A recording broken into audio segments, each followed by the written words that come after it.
Hello and welcome. We are live from New Delhi. You're watching DD India News Hour, India's voice to the world. I'm Abhishek Mahajan. Coming up in the next hour, Russia observes National Day of Mourning for the victims of Moscow terror attack. 11 suspects arrested, including 4 gunmen. Putin vows to punish those behind Russia concert massacre. UN Chief Antonio Guterres appeals for Gaza ceasefire to allow in more aid, says Blockade a moral outrage.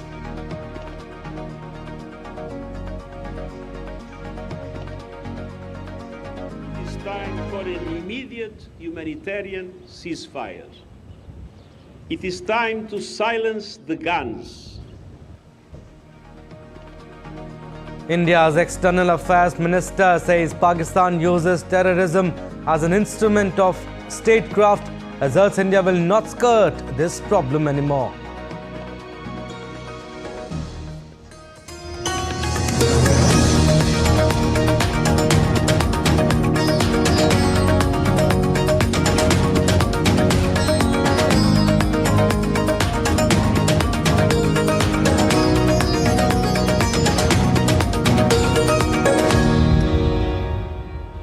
Now, Sunday, the 24th of March, is the day of mourning in Russia after a large concert venue near Moscow became the scene of a mass shooting late Friday. At least 133 people were killed, including children, according to the officials. DD India's Dasha Charnishova has more from Moscow.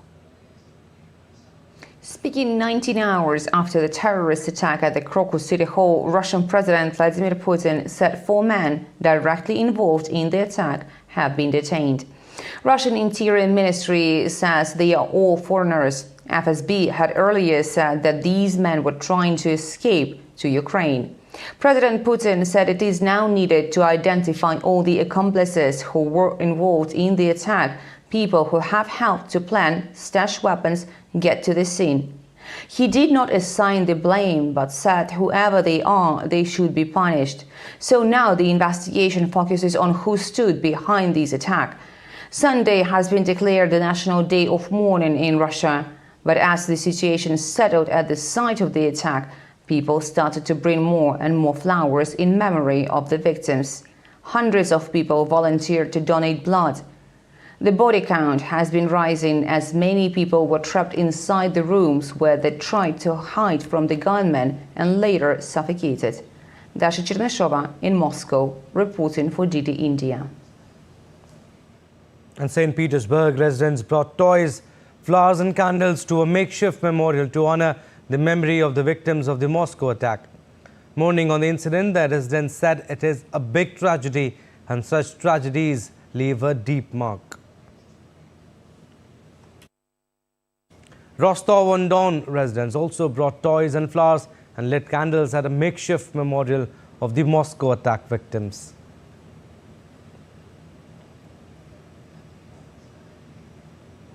And people in Berlin brought flowers and candles to the Russian embassy on Saturday to pay respects to the victims of the Moscow attack.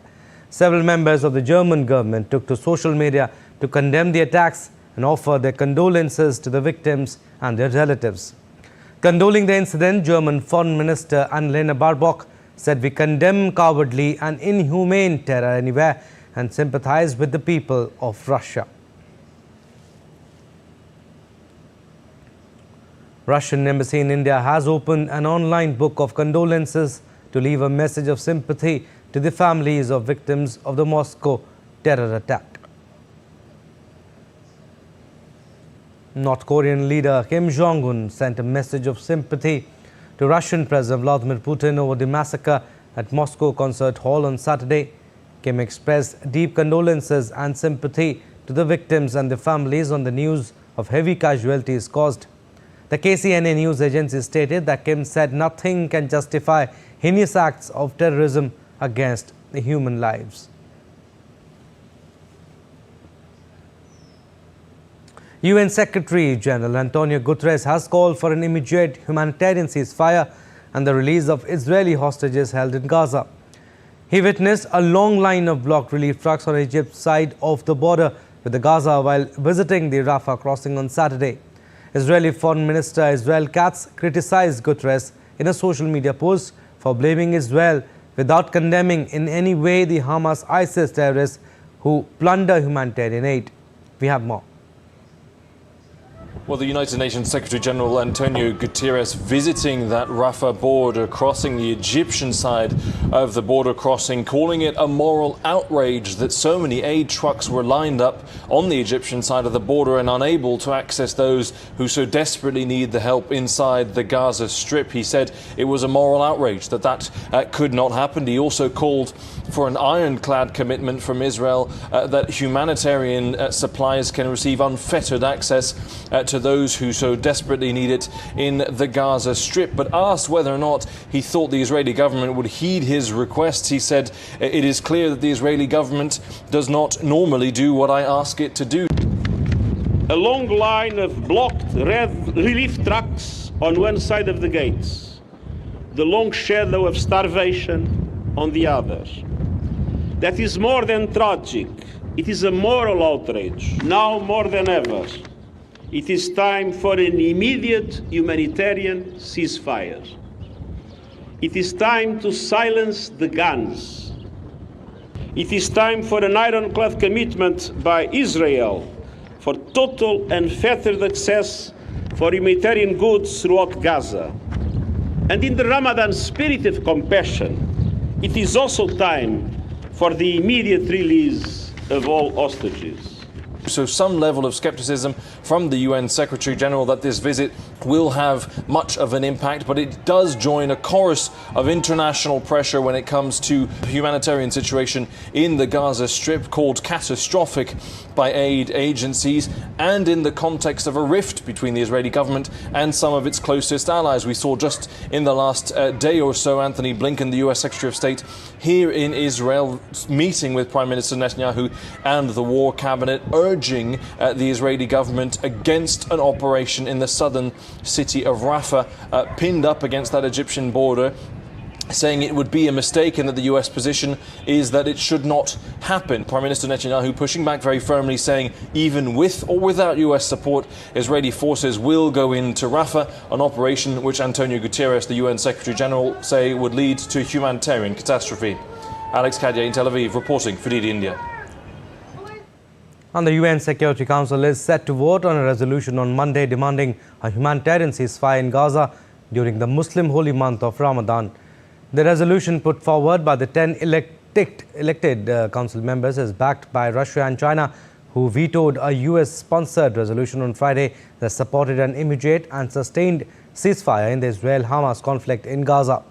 The 22-nation Arab group at the UN issued a statement on Friday appealing to all 15 council members to act with unity and urgency and vote for the resolution to halt the bloodshed, preserve human lives and avert further human suffering and destruction.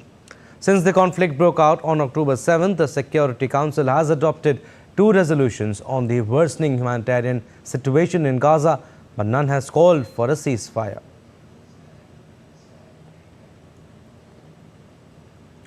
Israeli army released a video on Saturday of its commanding officer of the Southern Command commenting on the operation around Al-Shifa hospital in Gaza. The Israeli commander has said troops will continue their operation at Gaza's largest hospital, Al-Shifa, until the last militant is in their hands. Fighting raged on Saturday around Gaza's main hospital, where Israel says it has so far killed more than 170 gunmen in an extensive raid. Israeli forces launched the operation in and around Al-Shifa hospital on Monday, saying senior Hamas operatives were based at this sprawling compound. The Israeli military said that more than 350 Hamas and Islamic Jihad militants have so far been detained at the hospital, and a total of 800 people have been questioned. And the Israeli army released footage early on Sunday to show an air raid on Baalbek, Hezbollah stronghold in eastern Lebanon. The Israeli army in a social media post said the strike targeted a manufacturing site containing weapons belonging to Hezbollah. In the same post, the Israeli army said aircraft had also struck rocket launchers directed at northern Israel earlier, as well as intercepted a number of launches. Hezbollah said in a statement that in response to the bombing of a place in the city of Baalbek, it had targeted an Israeli missile an artillery base in Yoav and the Kaila barracks with more than 60 Katyusha rockets. And like every Saturday, hundreds rallied in Tel Aviv urging the Israeli government to make a deal with Hamas to secure the release of hostages held in Gaza. The demonstrators raised pictures of dozens of Israeli hostages held in by Hamas in Gaza since October 7th. An Israeli delegation led by Mossad chief David Barnea is in Doha for indirect negotiations with Hamas. Sides have previously said that if a deal is reached, Israel would suspend its Gaza offensive for 6 weeks and recover 40 of 130 hostages still held by Hamas. Hamas wants any ceasefire to include an Israeli commitment to end the conflict and withdraw forces from Gaza. Israel has ruled this out, saying it will eventually press the campaign to dismantle Hamas. Now in London, dozens gathered outside the Foreign Office to protest against a new national security law that came into force in Hong Kong on Saturday.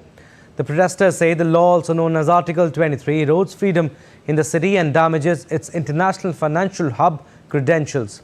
It took effect at midnight, days after Hong Kong's lawmakers passed it unanimously, fast-tracking legislation to plug what authorities called national security loopholes. Protesters included Fin Lau, one of 8 foreign activists against whom Hong Kong officials issued an arrest warrant last July. He said he did not feel safe living in the UK since the authorities had put a bounty on his head. Tensions escalated along the United States-Mexico border as migrants attempted to challenge the newly razor wire barriers erected on the border near El Paso. Texas Department of Public Safety troopers stationed on the U.S. side of the border fired non-lethal projectiles into a crowd of migrants attempting to dismantle the razor wire barriers. A U.S. appeals court on March 20th began hearing arguments on whether to continue blocking Texas law that would empower state authorities to arrest and prosecute migrants for illegally crossing the U.S.-Mexico border. The dispute over the Texas law is one in a series of legal battles between Republican state officials and the Biden administration over the state's ability to police the border. All right, we'll slip into a very short break, but still to come on this edition of DD India News Hour. Former US President Donald Trump continues his winning streak in the race to the White House, registers victory in the Republican primaries in the state of Louisiana and Illinois. Biden signs legislation banning UNRWA funding until 2025. And South American country Brazil battling with heavy rains and landslides in Rio de Janeiro.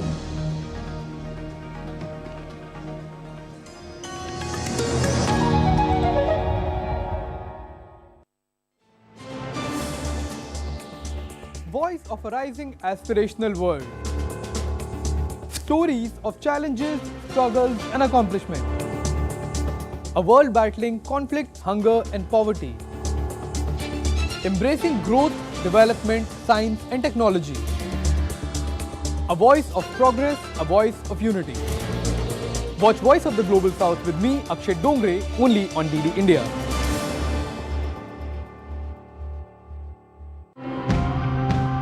In today's episode, let's try to understand what does it mean to truly celebrate all women. Let's uncover the layers of their struggles in different walks of life. My biggest motivation was to save the environmental waste that I was creating, to reduce the carbon footprint, waste footprint. And when we talk about menstrual waste or periods as a topic, I think this fits in very well with the intersection of social and environmental issues. The weather in Meghalaya definitely one of the center points of how we design these systems. And then sort of maybe just take the region in the state and try and design a system that is designed to work in that situation. We address financial education topics, from making a family budget to creating a small business plan for micro-enterprises. Topics also include health and wellness for women. Global temperatures have changed these days. That too, it doesn't rain where it needs to rain. And in this situation, the only crop that survives is millet.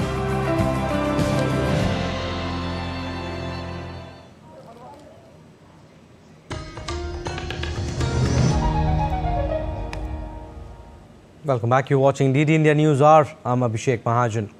The US has officially barred UNRWA funding through March 2025 after US President Biden signed a $1.2 trillion government funding bill into law.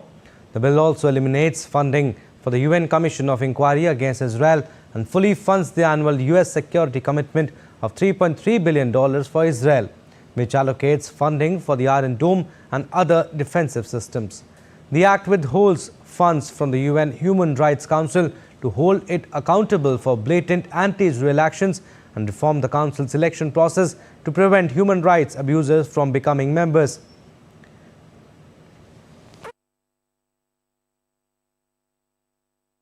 The bill also forces the UN and other international organizations funded in the bill to assess and report on efforts to combat anti-Israel bias and anti-Semitism and to vet personnel for connections to terrorist groups. The act will also implement new conditions on any assistance to Gaza, including mechanisms for coordination with Israel, prevention of diversion to Hamas or other terrorist entities, and a requirement for third-party monitoring. Now, former US President Donald Trump continuing his winning streak in the race to the White House. Trump registered victory in the Republican primaries in the states of Louisiana and Illinois, while President Joe Biden won the Louisiana Democratic presidential primary. As per the early projections, both Trump and Biden are expected to win over 88% of the votes. Earlier this week, Trump won the Illinois Republican primary.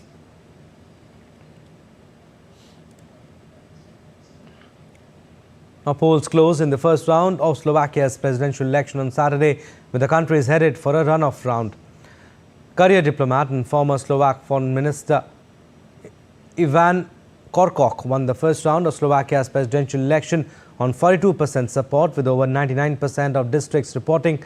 His opponent, ruling coalition member Peter Pellegrini, was in second on 37%, with no candidate having won a majority. Pellegrini will face off against Korkok in a runoff vote next month on April 6th. Slovaks are electing a successor to Zuzana Kaputova, the country's first female president, after she decided not to seek a second term. Now, Senegal are voting for its fifth president in a delayed election after weeks of political unrest. 19 contenders are vying to replace President Macky Sall, who is stepping down after a second term. Among those in the running for Senegal's top job is the governing coalition's candidate, former Prime Minister Amadou Ba. His strongest challenger is seen as Bassirou Diomaye Faye, who was released from jail just last week after being detained since April 2023 on charges of insurrection. Around 7.3 million people are registered to vote in today's election, with polls opening at 8 GMT and closing at 1800 GMT. Vote counting will start immediately after polls close, and provisional results are expected by March 26th.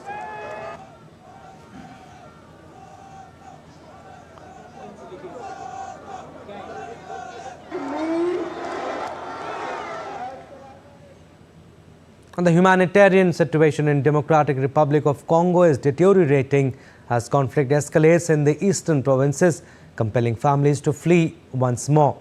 According to the World Food Programme, approximately 23.4 million people in the Democratic Republic of Congo, representing nearly a quarter of the country's population, are experiencing crisis-level hunger or worse. DD India's Isaac Lucando has more. The World Food Programme says it has significantly expanded its emergency operations in eastern DRC. It says it has tripled the number of people receiving food assistance from 400,000 in May last year to 1.3 million today. Nearly 1 million people have been displaced by conflict since the year began, exacerbating food shortages and driving up commodity prices in the eastern city of Goma. Many people live in dire conditions in camps for internally displaced persons, lacking access to food, healthcare, and education. Women and girls, especially those in camps, face a constant threat of sexual violence, deepening the hunger crisis. Funding shortages are forcing the WFP to prioritize who receives food, especially in the conflict-ridden east, where humanitarian needs are high. The WFP says it requires more than $548 million to sustain comprehensive operations in the DRC. Eastern Congo has long been plagued by conflict involving over 120 armed groups vying for control, land and power, often defending their communities. Isaac Lukanda in Dar es Salaam, reporting for DD India. And a gang leader has been shot dead by police in Haiti's capital streets after clashes between the national police and armed groups. Ernst Julm, who is also known as T. Greg, was shot dead in the capital, Port-au-Prince. Peace justice officials were seen recovering a dozen charred bodies who were allegedly members of the gang led by T. Greg. Violence has been relentless in the city in recent weeks since rival gangs unleashed a wave of attacks this month, including raids on police stations and the international airport. The conflict has killed thousands and displaced hundreds of thousands. Regional leaders are trying to form a transitional council, and Prime Minister Adrian Henry has promised to resign once it is set up. About 23 Nigerian soldiers have been killed and 17 others wounded by suspected insurgents in country's town of Tilaberi. Defense authorities say the soldiers were carrying out raids designed to reassure locals in the area of their safety when they were ambushed by the insurgents. DD India's Tessa Makende reports from Jos in Nigeria. The authorities say the troops were also able to neutralize 30 of the insurgents. More than 100 of them had attacked an army unit using homemade bombs and suicide vehicles. Niger Republic is ruled by a military junta which toppled the government of President Mohamed Bazoum in a coup in July last year, citing worsening insecurity as a reason. But the security concerns on attacks are yet to abate. In January, about 10 soldiers were wounded in the country's southeast and about a dozen insurgents killed after they clashed at a border town with Nigeria. The latest attack on the soldiers is coming barely a week after the Nigerian military announced that it was breaking up its military cooperation agreement with the United States. The country, just like Burkina Faso and Mali, also pulled out of West Africa's regional bloc ECOWAS, which has been addressing the security issues with a multinational joint task force comprising 15 member countries. The three countries have now set up a joint task force to tackle security threats in their countries. They say it will be operational soon. Tassum Akende in Jos, reporting for DD India. Nigeria's army has rescued 17 students and a woman who were kidnapped in a dawn raid by armed men 2 weeks ago in northwest Sokoto state. The attack at a school on March 9 came 2 days after the mass abduction of school children in Kaduna. Also in the north, those students are still missing. Sokoto Governor Ahmed Aliyu Sokoto said the Sangaya students were freed on Friday following an operation coordinated by the army and the office of the National Security Advisor.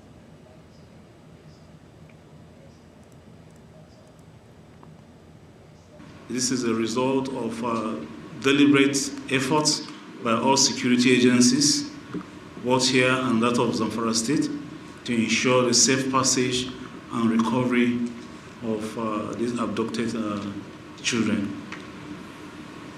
So we want to thank God Almighty for making this possible for us, and we want to assure the people of Sokoto State of our commitment to ensure that life and property are safe and secure, and our community are secured as much as possible.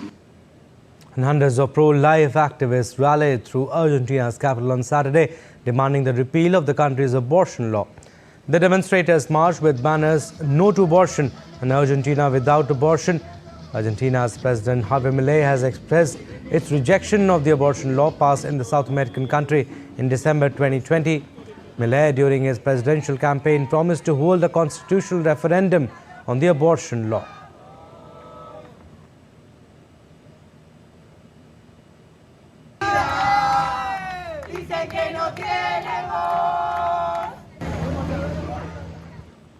All right, some weather news now. Sudan is currently gripped by a heat wave with temperatures rising up to as high as 42 degrees Celsius. Muslims in South Sudan's capital city, Juba, are observing the fasting month of Ramadan under extreme heat. Community leaders in Sudan said they are finding ways around to cool down while abstaining from food and water.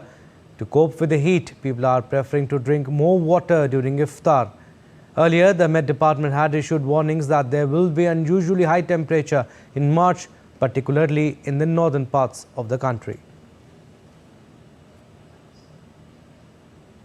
A South American country, Brazil, is battering with heavy rains and landslides in Rio de Janeiro state, leading to the death of 7 people on Saturday. Meanwhile, a person died after a house collapsed in the neighboring city of Teresópolis.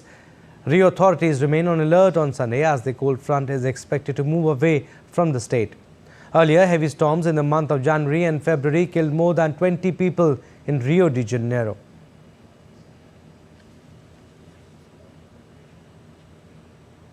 At least 7 people have died as a result of heavy rains in Rio de Janeiro state, the State Fire Brigade and the Municipal Civil Defense Service said on Saturday. According to the Civil Defense, a man died after being struck by lightning on a beach in the city of Arraial do Cabo in the Lagos region. The driver of a truck also drowned after the vehicle fell into a river in Duque de Caxias in the Baixada Fluminense. Britain's Princess of Wales continues to receive messages of support from around the world after her cancer diagnosis. She announced the news on Friday without details about the type of cancer she is receiving chemotherapy to. Lady India's Oli Barrett reports from London. The guidance from Buckingham Palace is that we shouldn't expect regular updates now on Catherine's health, on her prognosis, on the type of treatment she is having and how it's going. She wants the privacy that she called for in her message on Friday, and we may well not see very much of her in the weeks, indeed potentially the months ahead. After her abdominal surgery in January, we had been told that she would return to royal duties at some point after Easter, but it is clear that that timeline is going to shift as a result of this cancer diagnosis. We have been told by royal sources that she is optimistic about her prognosis and her treatment, that she is in good spirits. She did say in that video message on Friday that she is focused on making a full recovery. The King as well, who's also suffering from cancer, praising her for her bravery in announcing to the world her diagnosis in the way that she did. Royal sources also tell us that Prince Harry and his wife Meghan have been in touch with William and Catherine from the United States. There have been strains in that relationship in recent years. After the King was diagnosed with cancer, Harry visited him here in London very quickly. It remains to be seen whether he will do the same after Catherine's cancer diagnosis. But as I say, the palace being very clear that there are not going to be now blow-by-blow updates on Catherine's health and on her treatment, and she hopes that the public and the media respect her calls for privacy that she made on Friday. Oli Barrett in London, reporting for DD India. Now let's take a look at other stories making news around the world. Russia launched airstrikes on Kiev and the western Ukrainian region of Lviv on Sunday, prompting neighboring Poland's armed forces to activate aircraft to ensure airspace safety near the border. Kiev Mayor Vitaly Klitschko said on the Telegram messaging app there were several explosions in the Ukrainian capital after air defense systems were engaged in repelling the attack. Preliminary information showed no casualties or major damage as a result of the attacks. Paris 2024 unveiled its volunteers' uniforms on Saturday at an event gathering thousands of volunteers near Paris. The uniforms pay tribute to the French Marinier with black stripes on a turquoise background. The star piece of the 15-item equipment. The kits include a striped t-shirt, trousers, socks and a sun hat, among other items.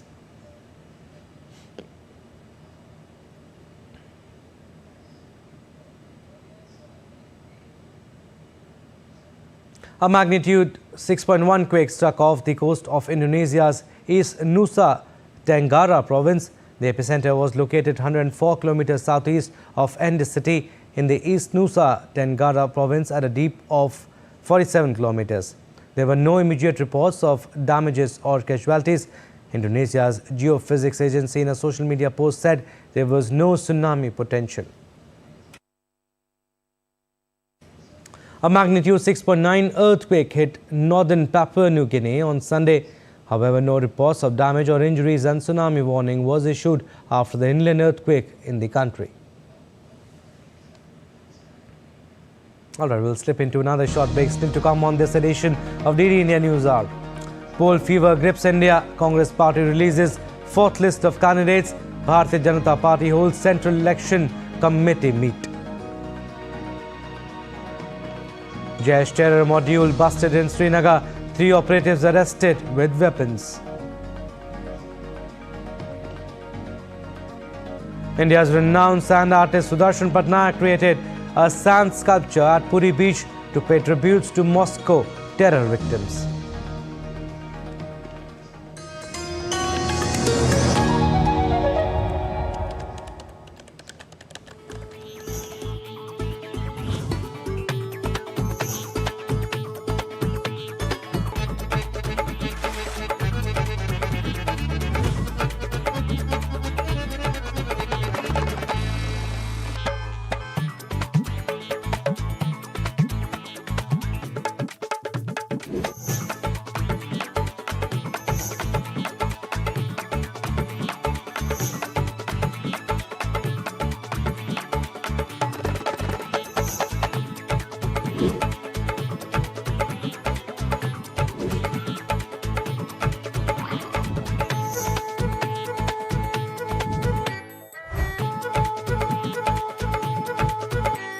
Welcome to Jaipur.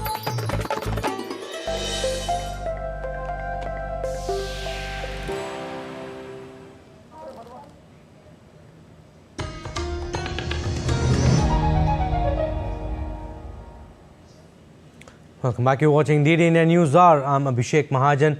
Recap of what we have done so far. Russia observes National Day of Mourning for the victims of Moscow terror attack. 11 suspects arrested, including 4 gunmen. Putin vows to punish those behind Russia concert massacre. UN Chief Antonio Guterres appeals for Gaza ceasefire to allow in more aid, says Blockade a moral outrage. India's External Affairs Minister says Pakistan uses terrorism as instrument of statecraft, asserts India will not skirt this problem anymore.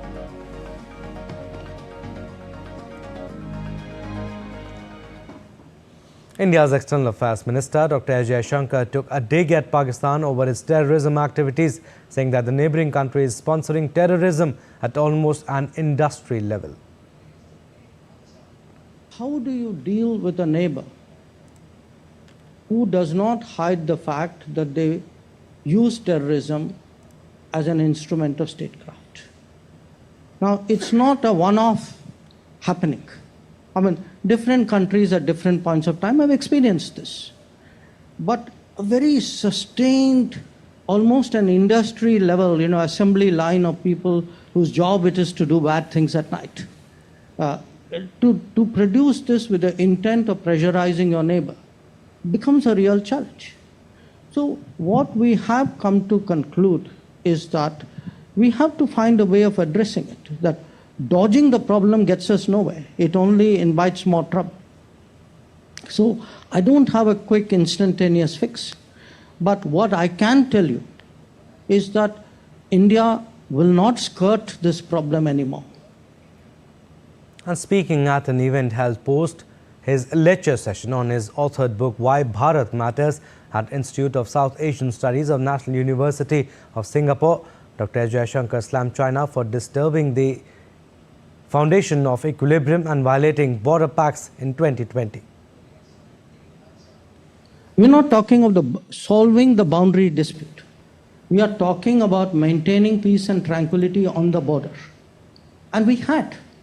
I mean, from 1975 till 2020, nobody got killed on that border. So for 45 years it worked. We have to ask ourselves today, why is it not working now?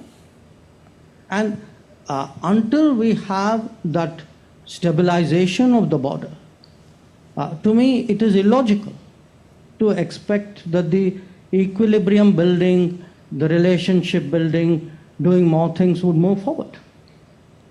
And during his 3-day visit to Singapore, External Affairs Minister Dr. S. Jaishankar met Singaporean corporate figures on Saturday and appreciated their feedback on the India growth story based on investment experiences. Now let's get you the latest on what's happening in India in the run-up to the world's largest democratic elections.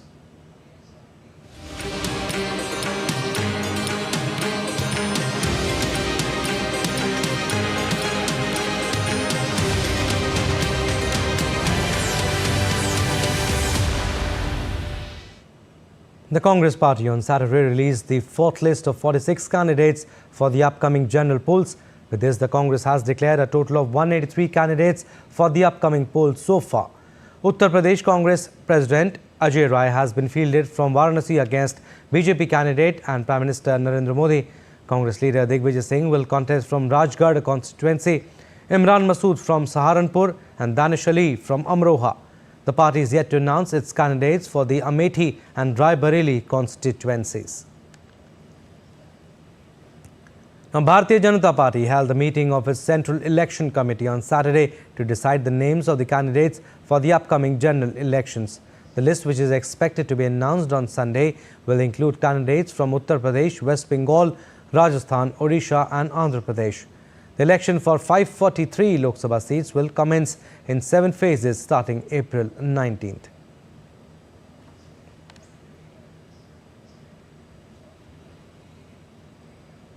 All right, we'll go across to Dear India's Dibyendu Mondal. He is joining us live from Delhi.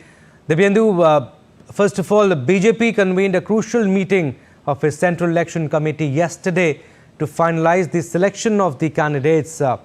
The BJP has so far announced a total of 291 candidates for the polls and also fifth list likely to be announced soon. Well, Abhishek, good morning. Yes, that's right. In a late night meeting last evening, along with Prime Minister Narendra Modi, the BJP President JP Nadda and Home Minister Amit Shah, the BJP held the Central Election Committee meeting last evening where names of almost all the seats that was left by the BJP has been decided and finalized, and we'll see the list in the next couple of hours. This afternoon is what is expected. There could be some of the names, there could be some surprises in the names that we are being told by our sources within the BJP. We could see some star candidates also being fielded by the BJP. There was a detailed discussion that was held in the Central Election Committee last evening with the names of the candidates for Uttar Pradesh. We are also being told that, there could be one star candidate of the BJP that is going to be fielded from Himachal Pradesh. Also, states like West Bengal, Odisha, Bihar, Jharkhand have been discussed in the last evening's meeting of the Central Election Committee. The political parties are slowly gearing up with full throttle to campaign for the elections, and all the political parties wants to get done with the releasing of the names of the political candidates in the coming week itself.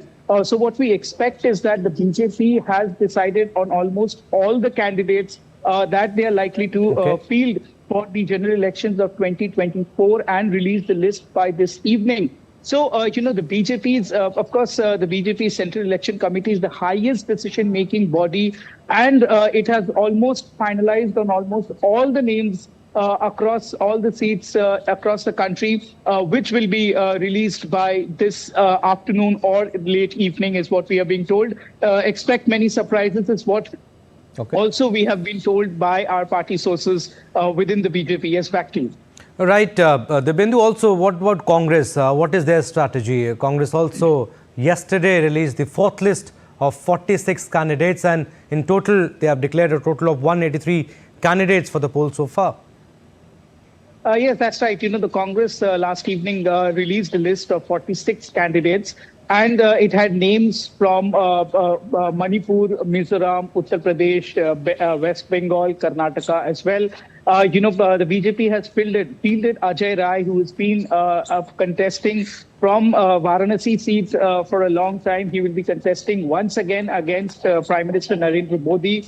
There are several names like Digvijay Singh will be contesting from Madhya Pradesh. There are other senior leaders of the Congress whose names have been featured in the list that will be contesting from various seats across the country. So, of course, the Congress is yet to decide on the full list of candidates, and there are many alliances that the Congress is trying to stitch, which is, of course, taking some time for the Congress. The Congress's working committee has been meeting regularly to discuss on the candidates. The Congress is also meeting and discussing on the election manifesto of the Congress. The Congress's list perhaps could take some more time for the full list of candidates from the Congress to come out. But having said this, the Congress is releasing the list unlike the BJP, in tranches of about, say, 40, 50, 80 names in one go, whereas the BJP in the first list, remember, had named about 195 candidates, and in the subsequent list, it has named several candidates, which have almost gone up to 292, if I'm not wrong, number of seats that the BJP has already named. So, of course, the Congress is taking some more time to discuss on the number of seats and the candidates in the various seats that the Congress is likely to contest for the general elections of 2024. Back to you. Debindu, one final question before we leave you. We want to know from you, Aam Aadmi Party, they have already declared that the leader, Arvind Kejriwal, will continue to run the government from jail. This is the first chief minister to lead a government from jail. You tell us how Kejriwal's arrest going to impact the upcoming elections. Well, Abhishek, first let me tell you about how plausible or implausible is the fact that running a government from jail. It is highly improbable that a government can run from jail because there are jail manuals and jail instructions that the government, that the jail superintendent and the jail administration needs to follow. Wherein the people kept in jail are not allowed mobile phones. They are not allowed to sign on papers without the supervision of the jail superintendent. So I do not understand how the Aam Aadmi Party's Arvind Kejriwal is going to run a government from the jail. So of course the courts will take a call on this, whether on the legality of the fact whether it is possible for the Chief Minister of Delhi, Arvind Kejriwal, to run a government from jail. But having said this, the arrest of Arvind Kejriwal has definitely created a political, conundrum across the national capital, given the fact that the Aam Aadmi Party is leaving no stone unturned to ensure that this issue is raked up and politically raked up just ahead of an election as crucial as the Lok Sabha election of 2024.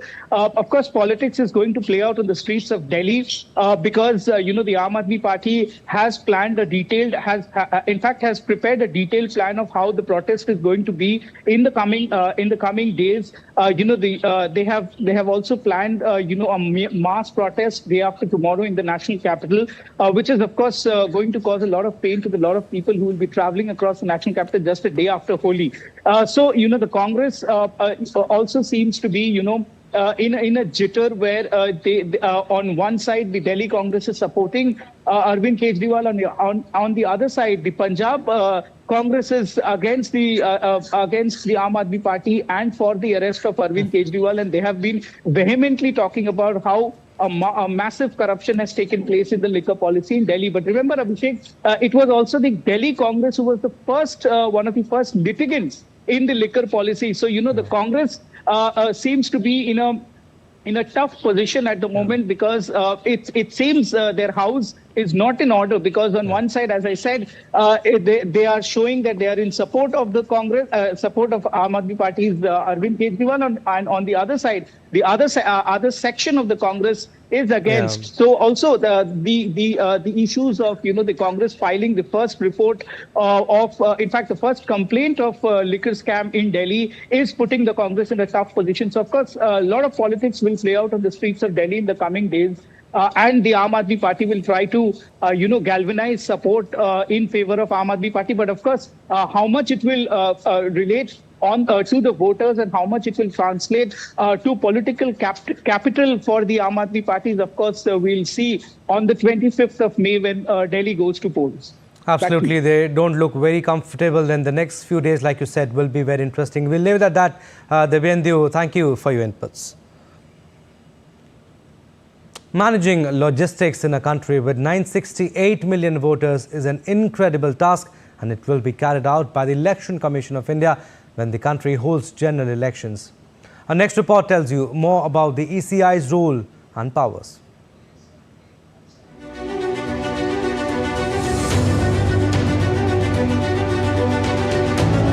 After India became independent in 1947, the founding fathers of the Indian Republic envisaged a representative parliamentary democracy based on the universal adult franchise. Keeping in line with those ethos, the Election Commission of India was established on 25th of January 1950. The ECI is an autonomous constitutional body responsible for conducting and regulating polls.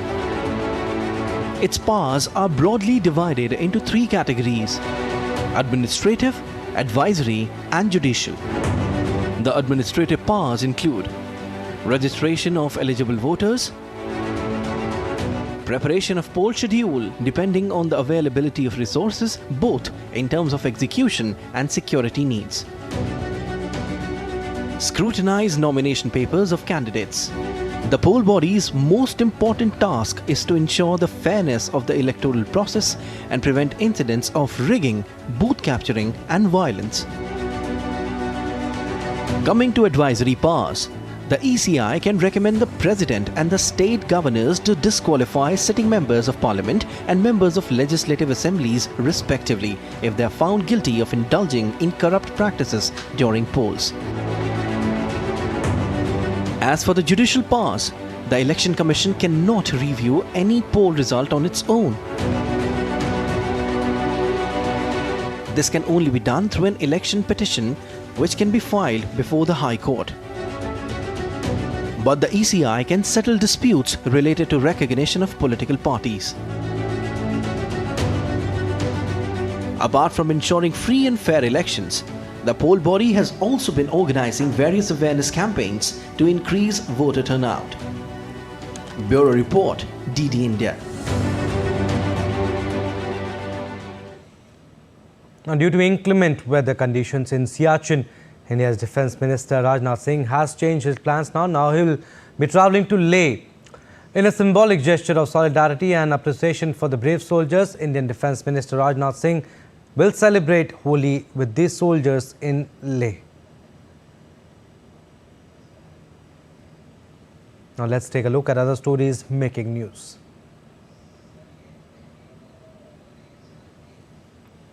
India's Ministry of Health and Family Welfare has issued detailed advisory to all hospitals to proactively prevent any kind of mishap due to fire in the upcoming season. As the temperature rises during summer, the threat of hospital fires increase. To prevent this, the Union Health Ministry and the National Disaster Management Authority have issued a joint advisory to all states and UTs to take proactive measures in preventing such devastating incidents. In India's northern state of Union Territory of Jammu and Kashmir, security forces busted a Jaish-e-Mohammed terror module on Saturday. 4 terror associates were arrested during the operation and a huge cache of arms was recovered from their possession.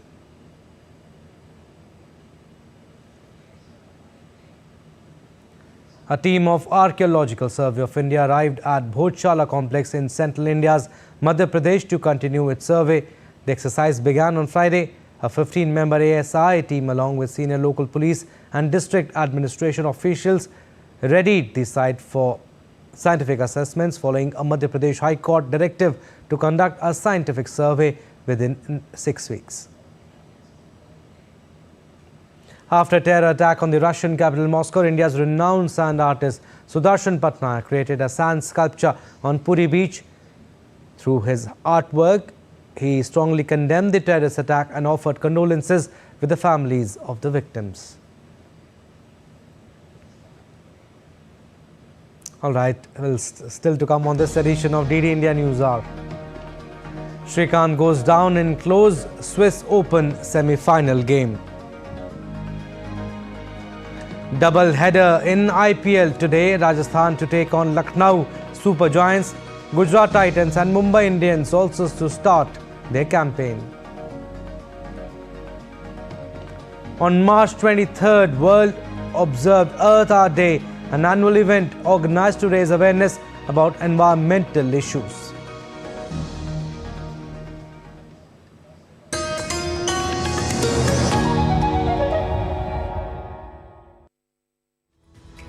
We just don't bring you the news as it unfolds. We get to the heart of the matter. We don't just present facts, we demystify complex social, political and economic events. We break stories that shape the world's present and future because you deserve the truth. I am Tanvi Taneja from New Delhi. I'm Ollie Barrett from London. I'm Nick Harper from Washington, D.C.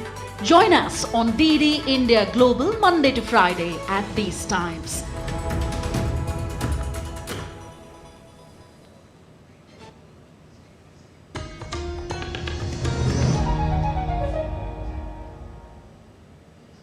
Welcome back. You're watching DD India News Hour. I'm Abhishek Mahajan. On to business updates now. India is projected to see a growth of 10.5% in airline seat capacity during the second quarter of 2024 compared to the same period in the previous year. India's projected capacity in Q2 of 2024 is far higher than that of Japan, Spain, UK, Italy, Germany, Indonesia and Turkey. At the global level, global airlines will touch 1.5 billion seats in Q2 financial year 25, up by 8% in the same period from the previous year. The report said India's low-cost and popular airline Indigo is at number 8 in terms of seat capacity in the world.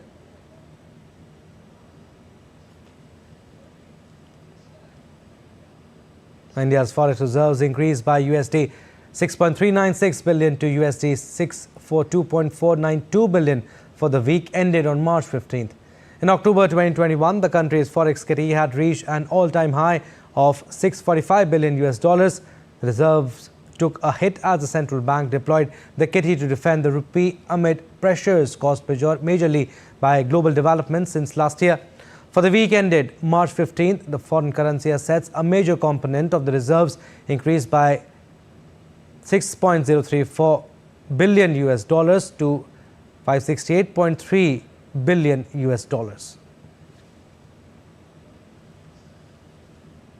All right, sports updates now. We'll start with badminton. Kidambi Shrikant's long-awaited resurgence came to an end in the semi-finals of the Swiss Open Super 300 after a narrow loss. The former world number one failed to capitalize on his chances, going down 21-15, 9-21, 18-21 to Lin Chun-Ye in a match that lasted an hour and 5 minutes.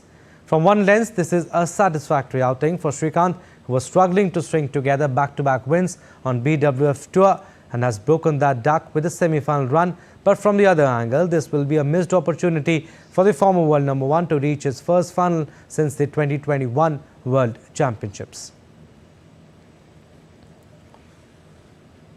IPL now. The focus will be on KL Rahul's form and fitness as Lucknow Super Giants take on Rajasthan Royals in the Indian Premier League match in Jaipur on Sunday. Rahul missed the last 4 tests against England due to injury, and he will look to hit top gear not only as a batter but also as a leader of Super Giants, especially after guiding the team to successive playoffs in the first 2 seasons. His opposite number, Sanju Samson, will be keen to find his rhythm right from the start. Both the teams will have some tough calls to make as they figure out their best playing 11. Royals have a solid batting lineup, boosting of the likes of informed Yashasvi Jaiswal, Jos Butler, besides skipper Sanju Samson. And talking about the second match that will be played today, 5-time champions Mumbai Indians will kick off their IPL campaign with a game against Gujarat Titans on Sunday in Ahmedabad. The match will mark Hardik Pandya's return to Mumbai Indians, which traded Pandya from Gujarat Titans and appointed the all-rounder as the skipper of the team. Pandya already has one IPL title, having led Gujarat Titans to the silverware in 2022. The other vital players are Rohit Sharma, Suryakumar Yadav, Ishan Kishan and Jasprit Bumrah. Meanwhile, Gujarat will be led by Shubman Gill. The other key players of Gujarat team are David Miller, Matthew Wade, Riddhiman Saha and Kane Williamson.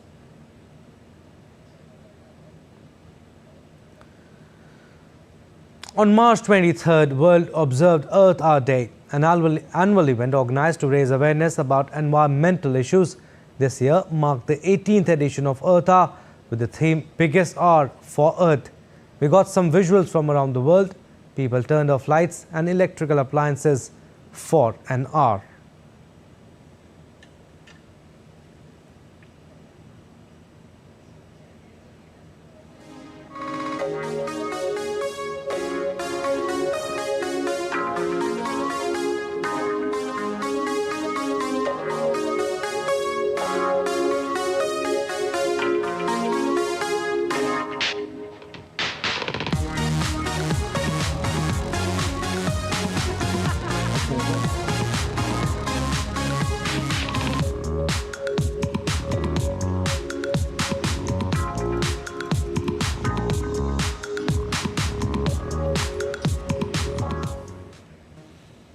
That's all for this edition of DD India News Hour, but do let us know your thoughts on the news of the day.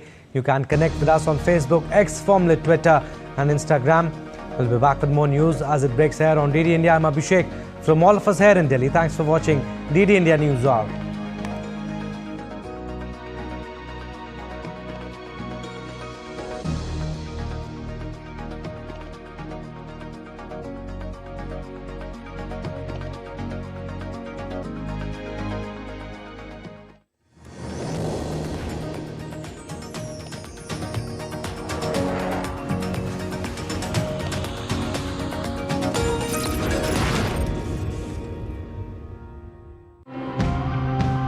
In today's episode, let's try to understand what does it mean to truly celebrate all women. Let's uncover the layers of their struggles in different walks of life. My biggest motivation was to save the environmental waste that I was creating, to reduce the carbon footprint, waste footprint. And when we talk about menstrual waste or periods as a topic, I think this fits in very well with the intersection of social and environmental issues. The weather in Meghalaya definitely one of the center points of how we design these systems. And then sort of maybe just take the region in the state and try and design a system that is designed to work in that situation. We address financial education topics, from making a family budget to creating a small business plan for micro enterprises. Topics also include health and wellness for women. Global temperatures have changed these days. That too, it doesn't rain where it needs to rain. And in this situation, the only crop that survives is millet.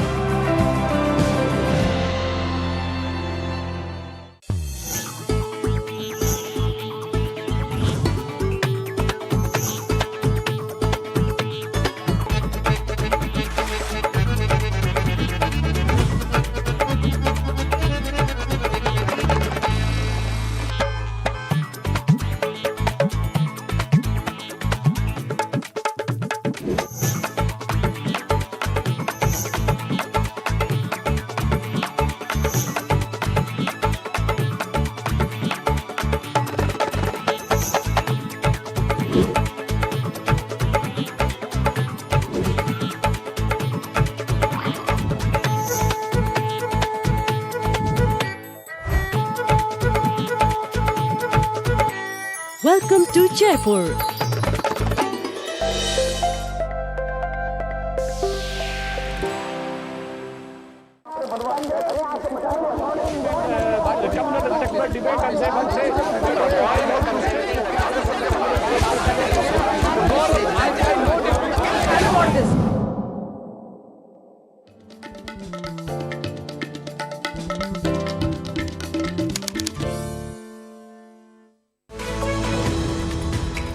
We just don't bring you the news as it unfolds. We get to the heart of the matter. We don't just present facts, we demystify complex social, political and economic events. We break stories that shape the world's present and future because you deserve the truth. I am Tanvi Taneja from New Delhi. I'm Ollie Barrett from London. I'm Nick Harper from Washington, DC. Join us on DD India Global Monday to Friday at these times.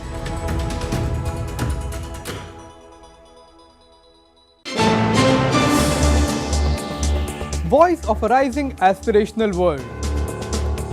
Stories of challenges, struggles and accomplishment. A world battling conflict, hunger and poverty. Embracing growth, development, science and technology. A voice of progress, a voice of unity. Watch Voice of the Global South with me, Akshay Dongre, only on DD India.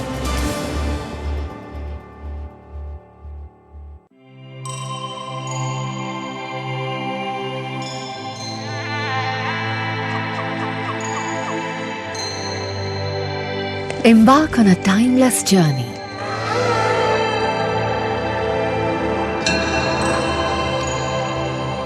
Unravel the mysteries of a grandiose era. A treasure trove of royal and sacred complexes, temples, shrines, pillared halls, mandapas, rock-cut memorials and more.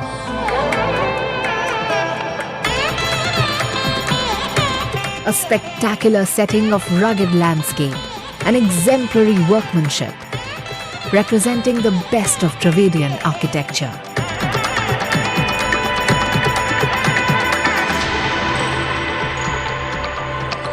Every structure carved out as a unique artistic creation.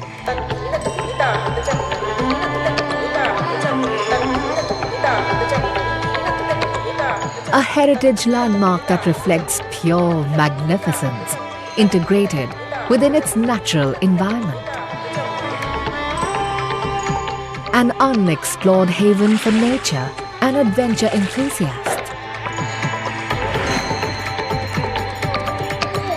An imposing heritage reflected in its street bazaars and annual festivals of music and culture. Come, be mesmerized by the glorious capital of the Vijayanagar Empire.